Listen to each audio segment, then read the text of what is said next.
In 2023, Super Mario, one of the biggest video game characters of all time and one of the most recognizable fictional characters in general, graced the big screen for the second time with the Super Mario Bros. Movie, and was quite the smashing success. Hollywood had been trying for a few years to make video games work in a new medium, and just around this time, The Last of Us had gained significant viewership on HBO and was a serious contender come award season. Franchises like Sonic the Hedgehog and Five Nights at Freddy's were further indicators of the power of brands like these, as fandoms mobilized into audiences at their local theaters. Mario releasing and breaking through at the box office way past the $1 billion mark was kind of the big culmination of this relationship, and we've been seeing more and more efforts being poured into these adaptations, though still at varying levels of quality. It's clear that Hollywood wants a piece of this pie, being that the video game industry continues to see tremendous growth year after year, while the movie business is still trying to recover from the consumer habits that shifted with the pandemic. I think this is also interesting as up into the early 2010s, these industries acted almost opposite of one another. It seemed like every movie that came out would get some sort of adaptation in the video game space. These weren't always done with the highest budgets or anything, and most seemed pretty surface level, but one has to assume these were rushed out to release at the same time as the product they were based on. Pixar movies, being as big as they were obviously prime candidates to receive this treatment, so every movie from Toy Story through Brave got at least one game. I know most got a few, but the tide started shifting a little. For one, we got Disney Infinity, which seems like it attempted to fill a similar void. Disney probably wanted a bigger blanket to cover all their properties so they didn't have to spend as much individual resources on untested properties. They probably had the line of thinking people who like Monsters University are going to stumble upon The Lone Ranger and want to watch that one, because at the end of the day, Disney Infinity was a really big marketing tool, and had it continued on, Disney would have used it to advertise all sorts of movies and shows. Yet another way they were filling the void of the movie tie-in game was the mobile tie-in app. It's surely a lot cheaper and they can monetize apps like no other. So with the rise of this market, it isn't surprising that any IP under the sun can or could be found in the App Store at one point or another. A lot of Pixar-related apps they put out at this time were similar to that Disney Infinity method, including characters from all over the Disney empire and marketing new movies as they saw fit. Some of these games have been continuously getting updated over the last decade plus, though every year I see ads for new games that fit this bill. We've still gotten a couple of dedicated video games based on Pixar IP, that being Cars 3 Driven to Win and Lego The Incredibles, which I'm sure they had more faith sinking resources into being from IP that is proven to work in this medium. Though then they didn't have any tie-in release for Toy Story 4, which I thought was odd.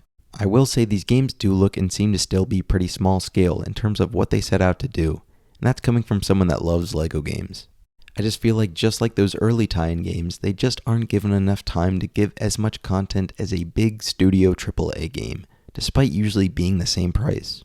Beyond those apps that have gotten continuous development, Pixar IP has found itself as mainly purchasable cosmetics in live service games. Mr. Incredible, Frozone, and Elastigirl are in Fortnite, Lightning McQueen is in Rocket League, and Fall Guys has been going pretty crazy with Pixar collabs, probably because it's one of the more family-friendly offerings, though all of these can be attributed to the newly formed working relationship between Epic Games and the Walt Disney Company. Beyond Epic though, Pixar did a collaboration with the popular game Brawl Stars by adding Toy Story cosmetics and a big event. It's another app, but it was them working with an existing one, so it's a little bit different. They've also been used more in games you could find on PCs and consoles, which are similarly targeting the same sectors as the apps, probably more so attempting to capture a shift in playing habits for audiences though.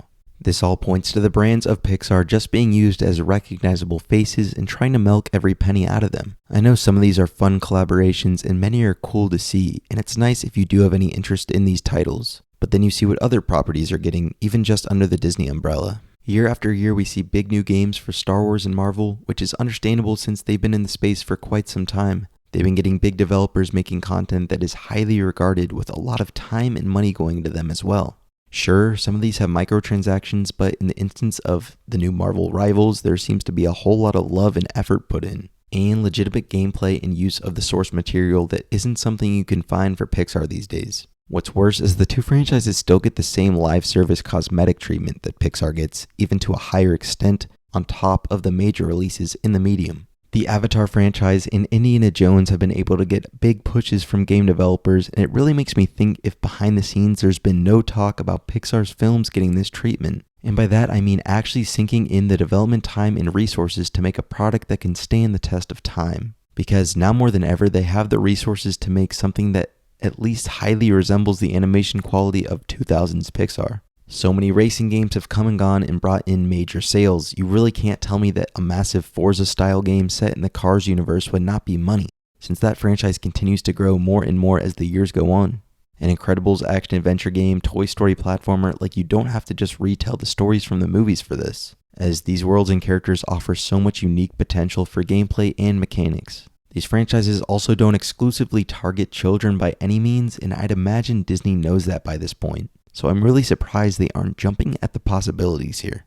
I will point out how Kingdom Hearts is like the only game franchise that has done them justice with all of this in mind. And I'm sure we'll get a Pixar world or two in Kingdom Hearts 4, probably Inside Out and Coco, and that'll be exciting since this is one of the only ways we can see these worlds faithfully adapted in the medium. I could also go on and on about how Pixar could make for one of the best properties to base a platform fighter off of, and with Warner Brothers making the now about to be defunct multiverses, there was a lot of talk about if Disney will make one. I think this will eventually get made and will attempt to incorporate as much Disney IP as possible, but I can't see it being made with anything near the quality of a Super Smash Bros. But that's part of the problem with Disney's dedicated direct-to-consumer market, specifically when looking at the games they've been making for the most part.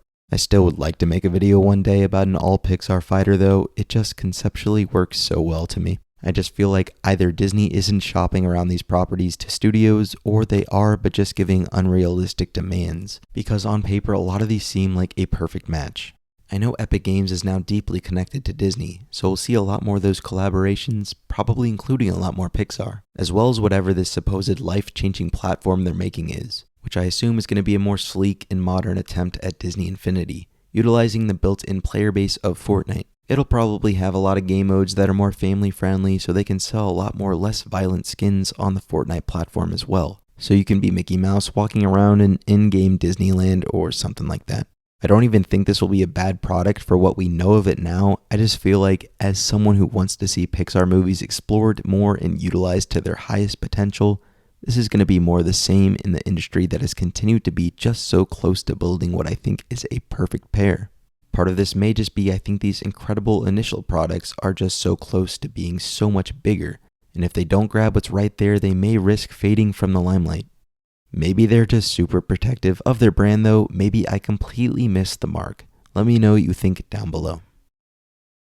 This video is a lot different than the other ones I've made. I like to talk about the business of Pixar a lot, and this is very much in that realm, just looking at it in a different way. So let me know what you think, and if you agree or disagree with any of the points I mentioned. I'd love to know what everyone thinks about this whole topic, since it isn't really something brought up a lot. And as always, I'll see you all in the next video.